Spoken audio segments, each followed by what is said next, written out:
అయ్యా ఏంటి రతిదేవి, నీ పువ్వు లాంటి చేతులతో ఈ పనులు చేయొచ్చా? నేను లేను, నాకివి నేను చేస్తాను. అమ్మో! నీకు సాయపడనా? ఛీ, నీ కాళ్ళు చేతులు ఊరుకోవా? ఆడవాసం తగిలితే చాలు కుక్కలా వెంట పడతావు చచ్చినాడా. ఉండవా ఈ చిరేసిన బొంగరాల మెలుకలు తిరగమాక. నేను ఎంటబడే కుక్కనే, ఒట్టి కుక్కను కాదు గొంట నక్కనే. అదేం చేస్తుందో చెప్పమంటావా?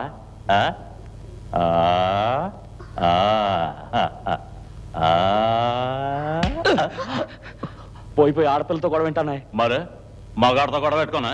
దమ్ముంటారా? దమ్ముంటే రారా. ఏదో పని చేసుకునే వాళ్ళం. నేను అందుకు రాలా, గొడవ పెట్టుకోవడానికి వచ్చాను. దమ్ముంటే రావో. అన్నాయ్ నువ్వు బలవంతుడు అన్నాయ్. 4 దెబ్బలు నువ్వు కొడితే నేను ఒక్క దెబ్బ అయినా కొట్టలేకపోతానన్నాయ్. ఏంటంటే కొడతావా? కొట్టు చూద్దాం. ఏది కొట్రా? అయ్యో అన్నాయ్, ఆ మాట అంటే నిజంగా కొడతానన్నాయ్. కొడతావా? కొట్రా. సరే సరే, ఇట్రా ఇట్రా. నాకు ఇచ్చిన మాట చేసిన ధర్మం తిరిగి తీసుకునే అలవాటే లేదన్నాయ్. అయ్యో అయ్యో ఇదేంటి? అయ్యో అయ్యో, రోయ్ నన్నే కొడతావా? అమ్మగారు వస్తున్నారు, అమ్మగారు వస్తున్నారు, అమ్మగారు వస్తున్నారు, అమ్మగారు. ఏరు చెప్తాను అమ్మగారు. ఊరికేనా అన్నాను, ఇట్టడితో కూడా పెట్టుకుంటావా? మాడవ పని లేదనుకున్నావు ఏంటి? కూర్చో, ఇట్రా. నాకు బుర్రలో బలం ఉంది, నీకు ఎముకల్లో ఉంది. అంతా నా ఆశీర్వాదం నీకు ఎప్పుడు ఉంటది. అయ్యో అయ్యో అయ్యో, కాఫీ ఇవ్వడం మర్చిపోయానే. కాఫీయా? ఇంకా నేను అమ్మగారు అనుకున్నానే.